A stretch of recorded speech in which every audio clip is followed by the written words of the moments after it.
سورہ نساء کی آیت نمبر 156 ہے۔ اعوذ باللہ من الشیطان الرجیم، بسم اللہ الرحمن الرحیم۔ وبكفرهم وقولهم على مريم بهتانا عظيما، وقولهم إنا قتلنا المسيح عيسى ابن مريم رسول الله وما قتلوه وما صلبوه ولكن شبه لهم وَإِنَّ الَّذِينَ اخْتَلَفُوا فِيهِ لَفِي شَكٍّ مِّنْهُ مَا لَهُم بِهِ مِنْ عِلْمٍ إِلَّا اتِّبَاعَ الظَّنِّ وَمَا قَتَلُوهُ يَقِينًا بَلْ رَفَعَهُ اللَّهُ إِلَيْهِ وَكَانَ اللَّهُ عَزِيزًا حَكِيمًا۔ صدق اللہ العظیم۔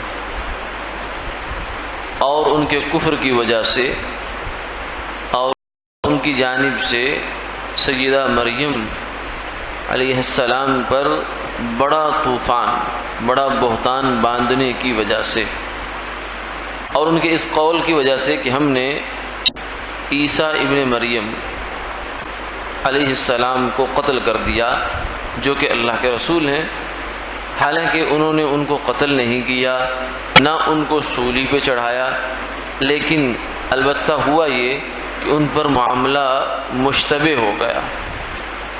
بے شک وہ لوگ جو اس معاملے میں اختلاف رکھتے ہیں وہ شک کے اندر ہیں، ان کے پاس کوئی علم نہیں ہے سوائے اپنے گمان کی پیروی کے۔ انہوں نے یقینی بات ہے کہ عیسیٰ علیہ السلام کو قتل نہیں کیا، بلکہ ہوا یہ کہ اللہ نے عیسیٰ علیہ السلام کو اپنی جانب اٹھا لیا، اور اللہ غالب ہیں، حکمت والے ہیں۔ گزشتہ نشست میں اس بات کا تذکرہ ہوا تھا کہ یہودیوں نے سرکار دو عالم صلی اللہ علیہ وسلم سے مطالبات کیے، جن میں سے بہت الٹا مطالبہ بھی تھا۔ تو اس کے جواب میں اللہ رب العزت نے یہ فرمایا کہ ان کی سرشت یعنی ان کی فطرت ایسی ہے کہ یہ ایسے کام کرتے ہی رہتے ہیں، اس لیے آپ پریشان نہ ہوں۔ اب ان کی جو جرائم کی فہرست ہے وہ گنوائی گئی، جن پیچھے کئی جرم گزر چکے۔ تو آج کی آیات کے اندر یہ ان کا جرم آیا تھا، دو جرم تھے بڑے ان کے۔ ایک تو سیدہ مریم علیہ السلام جو سیدنا عیسیٰ علیہ السلام کی والدہ ہیں، ان پر بہت بڑا بہتان لگایا۔ ان کا قصہ تو مشہور ہے کہ وہ اپنے عبادت خانے میں تھیں کہ ان کے پاس جبریل امین آئے اور آ کر یہ حکم دیا کہ اللہ رب العزت آپ کو ایک بیٹے کی ماں بنانا چاہتے ہیں۔ تو انہوں نے آگے سے بہت تعجب کا اظہار کیا کہ میں نے تو کبھی کسی بشر کو چھوا نہیں ہے، بشر نے مجھے نہیں چھوا، تو یہ تو اس کے بغیر یہ کیسے کام ہوگا؟ یعنی ان کا خیال یہ تھا کہ یہ جو کام ہوگا تو جو ایک روٹین کا طریقہ چل رہا ہے بچے کی پیدائش کا، اسی کے مطابق ہوگا۔ لیکن فرمایا کہ یہ یہاں معاملہ اللہ نے الٹنا تھا کہ آدم علیہ السلام کو اللہ نے بغیر ماں کے اور بغیر باپ کے پیدا کیا، تو عیسیٰ علیہ السلام کو اللہ نے بغیر باپ کے پیدا کیا۔ تو یہ دو مثالیں اس نے اپنے قانون قدرت کے اندر تبدیلی کر کے بتائیں۔ تو یہ عیسیٰ علیہ السلام کا اور حضرت آدم علیہ السلام دونوں کی تخلیق کو فرمایا کہ یہ ایک جیسی ہے۔ تو سیدہ مریم فرماتی ہیں کہ میرے تو ساتھ تو یہ کام نہیں ہو سکتا، اس لیے کہ میں تو شادی شدہ نہیں ہوں، لیکن اللہ کی جانب سے حکم آیا کہ کانا، یہ اللہ کی جانب سے حتما مقضیہ، یہ بات طے ہو گئی ہے اور ایسا ہونا ہے۔ چنانچہ جبریل علیہ السلام نے سیدہ مریم کی جو ہے وہ پھونک ماری، جس کے نتیجے میں ان کو حمل ہو گیا۔ اور وہ اس کو پھر پیدائش ہوئی، وضع حمل ہوا، عیسیٰ علیہ السلام پیدا ہوئے. تو ایک کہانی ہے پوری، مطلب آگے اس کی تفصیلات آتی ہیں.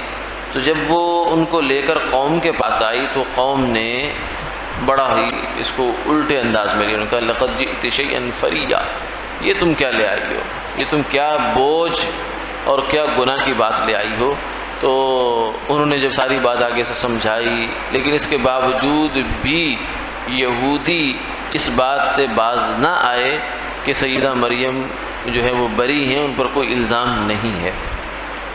تو ایک تو جرم ان کا یہ ہے کہ نبی کی والدہ، ایک تو کسی عام عورت کو، عام خاتون کو بھی جو اس کا الزام نہیں دینا چاہیے. پھر جب کہ وہ نبی والدہ ہوں اور حضرت زکریا علیہ السلام کی پرورش میں تھی، اور وہ ان کی گواہی دیتے ہیں کہ نہیں، یہ مریم تو عفیفہ ہے، پاک دامن ہے، ایسی ویسی کوئی بات نہیں ہے. تو ان کے اوپر الزام رکھنا اس قسم کا کردار کے حوالے سے یہ بہت بڑا سنگین جرم بن جاتا ہے. تو دوسرا ان کا جو جرم ہے وہ یہ، ایک جرم تو یہ ہوا. دوسرا جرم یہ ہے کہ یہ لوگ یہ کہتے ہیں کہ ہم نے عیسیٰ علیہ السلام کو قتل کر دیا، کہتے ہیں، دعویٰ رکھتے ہیں.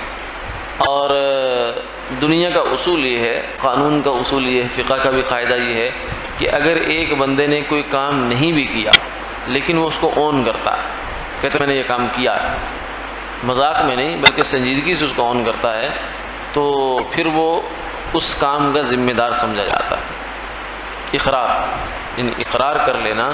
اقرار چاہے جھوٹا بھی ہو تو آدمی کو اس کا جو ہے وہ ذمہ داری نبھانا پڑتی ہے، اس کے جو بھی تقاضے ہیں وہ نبھانا پڑتے ہیں، وہ ذمہ داریاں اٹھانا پڑتی ہیں. تو ان یہودیوں نے اگرچہ عیسیٰ علیہ السلام کو قتل کیا نہیں جیسے آگے آ رہا ہے، لیکن کہتے یہ تھے کہ ہم نے کیا ہے. اس کی پھر آگے تفصیل ہے. تفصیل یہ ہے کہ سیدنا عیسیٰ علیہ السلام نے بیت المقدس میں، یروشلم میں یہودیوں کو دعوت دینی شروع کی اللہ کے دین کی، کہ صحیح دین یہ ہے، اور تم لوگوں نے کہاں سے کہاں تک باتوں کو پہنچا دیا ہے تحریف وغیرہ کر کے. تو رفتہ رفتہ کچھ لوگ تو عیسیٰ علیہ السلام کی بات ماننے لگ گئے، ان کے پر ایمان لے آئے، جو حواری کہلائے. عیسیٰ علیہ السلام کے حواری یعنی صحابیوں کو حواری کہا جاتا ہے. تو اس کے بعد لیکن یہودیوں کی مخالفت بہت جاری رہی. اس وقت یروشلم کا، بیت المقدس کا جو بادشاہ تھا وہ ایک رومی یا یونانی جو تھا وہ تھا، اور وہ بت پرست تھا یا اس طرح کا تھا. بہرحال یہودیوں نے کوشش کی کہ عیسیٰ علیہ السلام کے خلاف اس کو اکسایا جائے. بل تفصیل لمبی ہے، خلاصہ یہ ہے کہ یہ لوگ عیسیٰ علیہ السلام کے خلاف عدالتی راستے سے یا بادشاہی راستے سے یا ویسے آپ کو قتل کرنے کے لیے، آپ کو ختم کرنے کے لیے اکٹھے ہو گئے. ان کو بعض روایات میں یہ آتا ہے کہ ابلیس نے یہ خبر دی کہ عیسیٰ علیہ السلام فلاں مکان میں ہے، کیونکہ اس وقت عیسیٰ علیہ السلام روپوش چل رہے تھے، یعنی ایک جگہ پہ قیام نہیں فرماتے تھے، کبھی یہاں کبھی وہاں، کبھی یہاں کبھی وہاں. تو ان کو خبر ابلیس نے دی کہ اس وقت وہ فلاں مکان میں ہے. تو آگے روایات جو ہیں وہ مختلف ہیں. ایک روایت میں یہ آتا ہے کہ عیسیٰ علیہ السلام اپنے حواریوں کے ساتھ تھے. انہوں نے اپنے حواریوں سے یہ کہا کہ بھائی دیکھو، اب آگے ایک امتحان آنے والا ہے، ایک آزمائش آنے والی ہے. اس آزمائش میں میرا ساتھ کون دے گا؟ جو میرا ساتھ دے گا اس کی اگرچہ جان جا سکتی ہے، چلی جائے گی، لیکن وہ جنت میں میرا ساتھی ہوگا. ایک یہ آپ نے ان کو اس بات کا سامنے پیشکش کی. تو ایک ساتھی ان میں سے ایک حواری تیار ہو گیا. اس نے کہا کہ میں جاتا ہوں، میں آپ کی بات ماننے کے لیے تیار ہوں. تو عیسیٰ علیہ السلام نے اس کو اپنا کرتا، اپنا امامہ پہنا دیا، یعنی جو ظاہری حلیہ ہے وہ اپنا پہنوا دیا. اور اللہ رب العزت نے ان کے چہرے پر جو ہے وہ شبیبی ڈال دی. اس کو دیکھنے سے، بغور دیکھنے سے پتہ چلتا ہوگا کہ یہ عیسیٰ علیہ السلام نہیں، لیکن سرسری نظر میں دیکھنے سے وہ یہ پتہ چلتا تھا کہ یہ عیسیٰ علیہ السلام ہے. پھر چونکہ وقت بھی رات کا تھا، تو وہ جب وہ دروازے سے باہر نکلے تو وہ جو یہودی وہاں کھڑے تھے، کچھ فوجی کھڑے تھے، انہوں نے کہا کہ یہ عیسیٰ علیہ السلام. انہوں نے فوراً پکڑ لیا، پکڑ کر لے گئے اور لے جا کر ان کو سولی چڑھا دیا. تو ایک روایت تو یہ ہے. دوسری روایت میں یہ آتا ہے کہ ایک صاحب جو تھے وہ مکان کے اندر داخل ہوئے جہاں عیسیٰ علیہ السلام تھے، لیکن اندر کوئی بھی نہیں تھا، کیونکہ اس سے پہلے اللہ رب العزت نے ان کو زندہ آسمانوں پر اٹھا لیا تھا. اب جب یہ صاحب باہر نکلے ہیں تو ان کا حلیہ کچھ عیسیٰ علیہ السلام کے ساتھ ملتا جلتا ہو گیا. ایک روایت یہ ہے. بہرحال خلاصہ یہ ہے کہ عیسیٰ علیہ السلام کو اللہ نے زندہ آسمان پر اٹھا لیا، فرشتوں نے آ کر ان کو آسمان پر لے گئے زندہ. اور جو پیچھے سے وہ حواری شہید ہوئے یا بہرحال وہ جو آدمی آیا تھا ان کو پکڑنے کے لیے اسی کے ساتھ ہوا جو کچھ ہوا، لیکن یہ ہے کہ انہوں نے اس کو سولی پر چڑھا دیا. اب ان کے درمیان اختلاف بھی ہو گیا کہ یہ کیا ہوا ہمارے ساتھ، یعنی یہ بھی چیز میں گوئیاں شروع گئیں کہ بندہ ہمارا اندر گیا ہے، عیسیٰ علیہ السلام بھی اندر ہیں، لیکن اندر سے بندہ باہر ایک آیا ہے، دوسرا بندہ کہاں ہے؟ اگر یہ عیسیٰ علیہ السلام ہے تو ہمارا سپاہی کہاں ہے؟ اگر یہ سپاہی ہے تو عیسیٰ علیہ السلام کہاں ہے؟ یہ ایک ان کو جو ہے شبہات اس قسم کے شروع ہو گئے. اس لیے قرآن پاک نے اس کو بہت کھول کر بیان کر دیا کہ اس معاملے کی حقیقت یہ ہوئی تھی. یعنی عیسائیوں نے یہودیوں نے عیسیٰ علیہ السلام کو قتل کرنے کی کوشش ضرور کی ہے، اپنی جانب سے پورا زور لگایا، لیکن اللہ تعالیٰ نے ان کو ناکام کیا، اپنے منصوبے میں کامیاب نہیں ہونے دیا، جس کی صورت یہ بنی وَلَكِنْ شُبِّهَ لَهُمْ، اللہ نے ایسا ان کو گڑبڑ کر دی، چکر دے دیا جس میں پھنس گئے. اور فرمایا کہ اب تک بھی جو لوگ کہتے ہیں عیسیٰ علیہ السلام کے ساتھ کیا ہوا، یہ ہوا وہ ہوا، اصل میں ان کے پاس کوئی اتھینٹک بات نہیں ہے. عیسائیوں کے پاس، یہودیوں کے پاس جو کچھ بھی ہے وہ شک کی شک ہے. وَمَا بِهِ مِنْ علم کوئی نہیں ہے، إِلَّا اتِّبَاعَ الظَّنِّ صرف گمان کا راستہ ہے. یعنی ایک شک کی کسی کیفیت ہے کہ ایسا ہوا ہوگا، ایسا ہوا ہوگا، ایسا ہوا ہوگا. اصل میں کیا ہوا وہ ان کو کچھ پتہ نہیں ہے. اصل بات یہ وما قتلوہ یقینا، یہ قرآن پاک کا بیان ہے کہ ان لوگوں نے عیسیٰ علیہ السلام کو قتل نہیں کیا. ٹھیک ہے، تو جب آدمی قتل نہ ہو، ٹھیک ہے، تو پھر وہ زندہ ہوتا ہے. ایک آدمی زندہ ہے اور آپ سے یہ کہا جائے کہ بھائی اس کو قتل نہیں ہوا، وہ یہاں اس وقت اس مکان میں وہ آدمی قتل نہیں ہوا، تو سیدھی بات ہے اس کا نتیجہ کیا ہے کہ وہ اس مکان میں اب تک زندہ ہے. تو زندہ کو ہی پھر اللہ تعالیٰ نے بر رفعہ اللہ الیہ، اللہ نے اس کو اٹھا لیا. وکان اللہ عزیزا حکیما. اب یہاں جو عیسیٰ علیہ السلام کے بارے میں بہت سارے لوگوں نے بھانت بھانت کی باتیں کرتے ہیں. یہودی تو کرتے ہی کرتے تھے، عیسائی بھی کہنے لگے کہ عیسیٰ علیہ السلام شہید ہو گئے، بلکہ انہوں نے اس کو پوری ایک فلسفہ بنایا ہے. عیسائی مذہب میں صلیب جو ہے ایک پوری ایک نشان بن گئی ان کا. وہ ان کا عقیدہ یہ ہے کہ نعوذ باللہ من ذالک، آدم علیہ السلام جو پہلے انسان تھے انہوں نے گناہ کیا تھا. کیا گناہ کیا تھا؟ وہ جنت میں جو دانہ کھا لیا تھا وہ گناہ ہو گیا، درخت کا پھل کھا لیا. اس گناہ کا اثر ان کی ساری نسل پر ہوا ہے. یعنی گناہ آدم علیہ السلام نے کیا، لیکن اس کے ذمہ دار قیامت تک آنے والا ہر انسان ہے. آدم علیہ السلام کی ساری اولاد ہے. یہ انہوں نے ایک فلسفہ گڑھا. اچھا جی، یہ گناہ گار تو ہو گئے، اب کیا ہوا؟ اب انہوں نے کہا جی یسوع مسیح نے سولی پر چڑھ کر اس گناہ کا کفارہ ادا کیا ہے. اس گناہ کا کفارہ ادا کی، یعنی اپنی جان قربان کر کے انسانیت کو انہوں نے گناہ کی جو بوجھ تھا اس کے اندر سے نکالا ہے. اب بھی عیسائی جو کسی کو اپنے مذہب کی دعوت دیتے ہیں تو وہ اس نقطے سے بات شروع کرتے ہیں. تو انہوں نے اس کو صلیب کو اپنے مذہب کا حصہ بنا لیا. حالانکہ قرآن یہ کہتا ہے وما قتلوہ وما صلبوہ، نہ عیسیٰ علیہ السلام کو انہوں نے قتل کیا، نہ انہوں نے سولی پر چڑھایا. یعنی سولی پر جو چڑھے ہیں وہ تو عیسیٰ تھے ہی نہیں، قتل جو ہوئے وہ بھی عیسیٰ علیہ السلام نہیں تھے. لیکن عیسائی اس چکر میں پڑ گئے.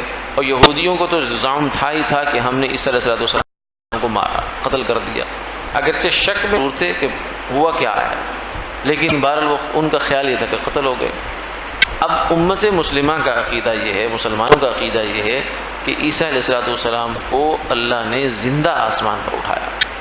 لیکن جو کچھ لوگ ہیں اس زمانے میں بھی، یہ جو صاحب ہیں ایک متجدد ہیں، ماڈرنسٹ ہیں، جاوید احمد غامدی صاحب، وہ یہ کہتے ہیں، وہ یہ شوشہ چھوڑتے ہیں کہ عیسیٰ علیہ السلام کو اللہ نے پہلے موت دی، پھر ان کے یعنی فوت ہو گئے وہ عیسیٰ علیہ السلام، پھر ان کے جسم کو اس اندیشے سے کہ کہیں یہودی اس جسم کی بے حرمتی نہ کریں، اس کو آسمان پہ اٹھا دیا۔ یعنی یہ بات وہ انہوں نے خواہ ایک پخ نکالی ہے اس مسئلے میں، حالانکہ قرآن پاک کا انداز بیان اگر آپ صاف دیکھیں تو یہ قرآن کہتا ہے ما قتلوہ، جنہوں نے اس کو مارا نہیں، سولی چڑھایا ہے، ما قتلوہ یقین بر رفعہ اللہ الیہ، انہوں نے قتل نہیں کیا۔ جب یہ پوری ایک بات چل رہی ہے کہ وہ کہتے ہیں ہم نے قتل کیا، وہ کہتے ہیں نہیں کیا، اللہ تعالیٰ فرماتے ہیں نہیں کیا، تو جب یہ دو باتیں چل رہی ہیں، ایک طرف قتل کا دعویٰ ہے اور ایک طرف قتل کی نفی ہے، تو اس میں موت کہاں سے آ گئی؟ یعنی اگر عیسیٰ علیہ السلام کو موت ہی آنی تھی تو یہودی تو چاہتے ہی یہ تھے کہ ان کو مار دیں، ختم کر دیں، یعنی ان کو اس سے دلچسپی تو نہیں تھی کہ ہم ہی قتل کریں، وہ تو چاہتے تھے کہ یہ ختم ہو جائیں، یہ ہمارے لیے مصیبت کا باعث بنے ہوئے ہیں، پریشانی کا باعث بنے ہیں، ان سے کسی طریقے سے ہماری جان چھوٹنی چاہیے۔ تو قرآن پاک اس بیان کی صاف نفی کرتا ہے، اور حدیثوں تو بے شمار متواتر حدیثیں ہیں جو یہ بتاتی ہیں کہ عیسیٰ علیہ السلام زندہ آسمان پر ہیں اور قرب قیامت میں وہ تشریف لائیں گے دنیا میں۔ اس کا انشاءاللہ بیان اگلی نشست میں ہوگا۔ وآخر دعوانا الحمدللہ۔